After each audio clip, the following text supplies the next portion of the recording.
कल्याणमध्ये मराठी माणसाला बेदम मारहाण केली पुन्हा मराठी अमराठी असा वाद आता निर्माण झाला. कल्याणमध्येच नव्हे तर मुंबईत सुद्धा हे प्रकार घडले आहेत. कल्याणमधली कालची जी घटना आहे मराठी माणसासंदर्भात मी वारंवार तुमच्यासमोर बोलतोय, लिहितोय, सांगतोय.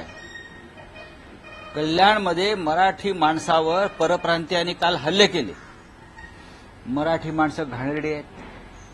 मराठी माणसाला जगण्याचा अधिकार नाही. मराठी माणसाला घाणेरड्या शिव्या घातल्या. मुंबईत सुद्धा मराठी बोलायचं नाही. मराठी माणसाला जागा नाकारण्यात येत आहेत. हे लोढा गुंडेचा वगैरे वगैरे नावं घेईन मी नंतर सगळी.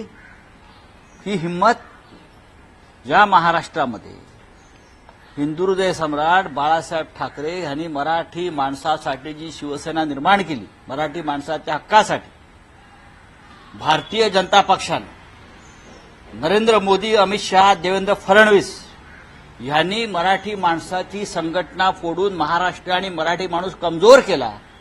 ते यासाठीच की इथे मराठी माणसाला दुय्यम दर्जाची वागणूक मिळावी, मराठी माणसाची लढण्याची ताकद नष्ट व्हावी आणि ही मुंबई आणि आजूबाजूचा परिसर हा अडाणी, लोढा, गुंडेचा बरं का आणि सगळे इतर मराठी बिल्डर व्यापाऱ्यांच्या घशात घालावा यासाठी नरेंद्र मोदी, अमित शहा, देवेंद्र फडणवीस आणि त्यांचे सगळा गोतावळा, व्यापारी गोतावळा त्यांनी मराठी माणसाला कमजोर केलाय. आणि कालच्या विधानसभा निवडणुकीच्या निकालानंतर हे मराठी माणसावरचे हल्ले वाढायला लागलेले आहेत. हे लक्षात घेतलं पाहिजे आपण. मराठी माणसाचे खून पडायला लागलेले आहेत. मराठी माणसाला मुंबईतून घालवायचे उद्योग सुरू आहेत.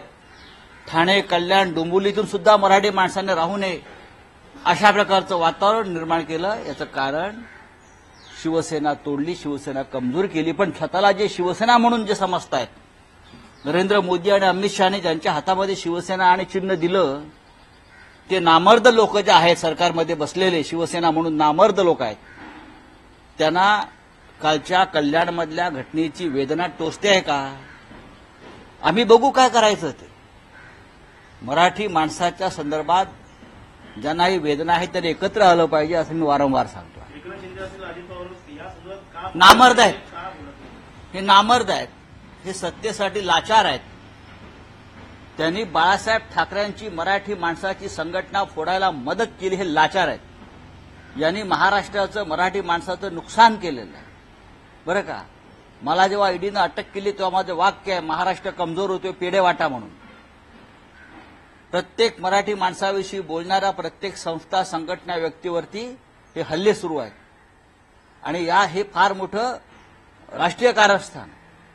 मुंबईचं गुजरातीकरण करायचं, उत्तर भारतीयकरण करायचं आणि मराठी माणसाला इथून कायमचं तडीपार, हद्दपार करायचं. कालचा मराठी माणसावरच्या हल्ल्यासंदर्भात महाराष्ट्राच्या मुख्यमंत्र्यांनी माफी मागायला पाहिजे.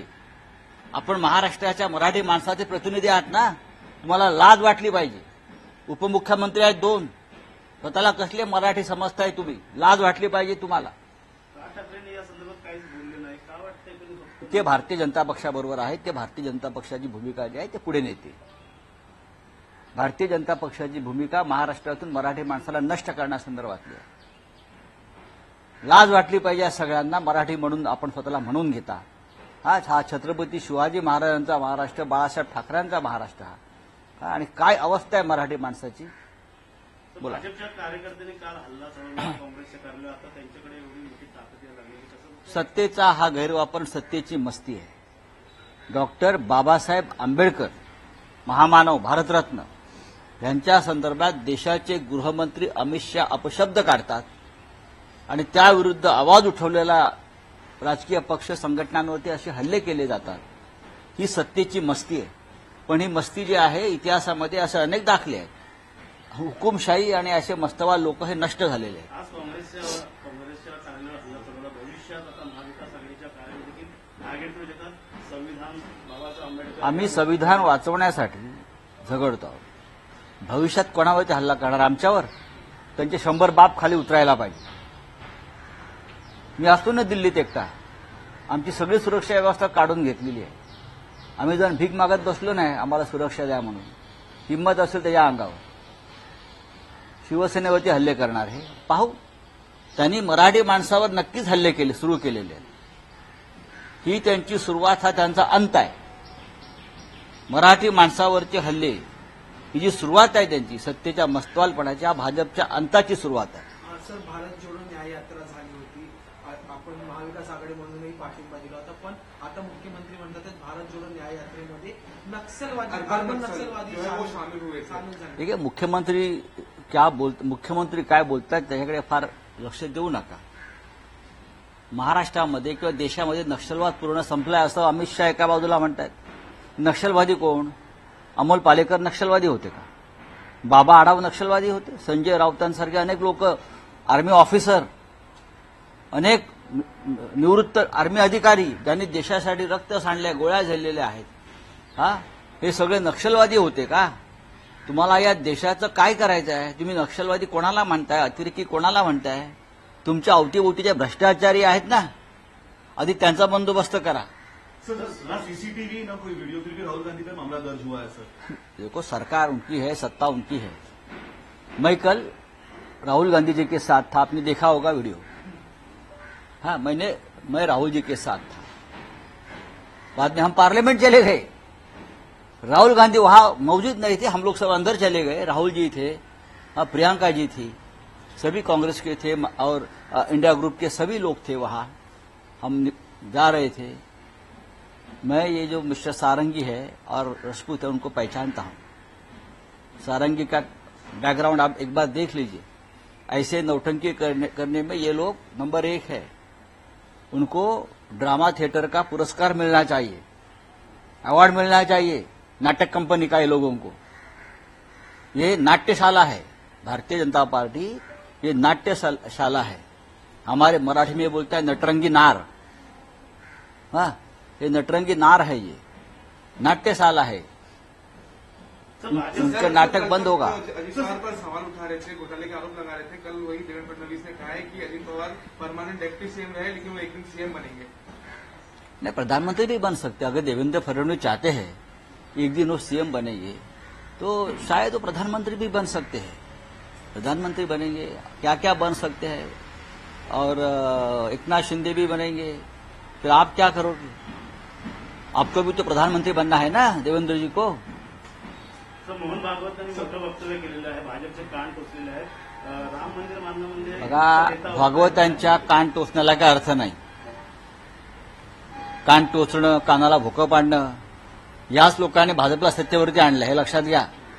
देशाचं नुकसान करणारं, महाराष्ट्राचं नुकसान करणारं काम हे आरएसएसने केलं आहे. म्हणून मराठी माणसावर मुंबईत हल्ले होत आहेत.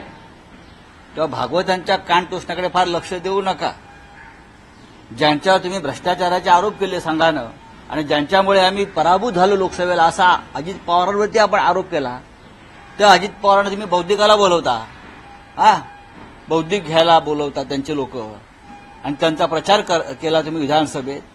फार लक्ष देऊ नका. सर, मुंबई कांग्रेस ऑफिस में हमला हुआ है, क्या उसका समर्थन मुख्यमंत्री करने वाले हैं क्या?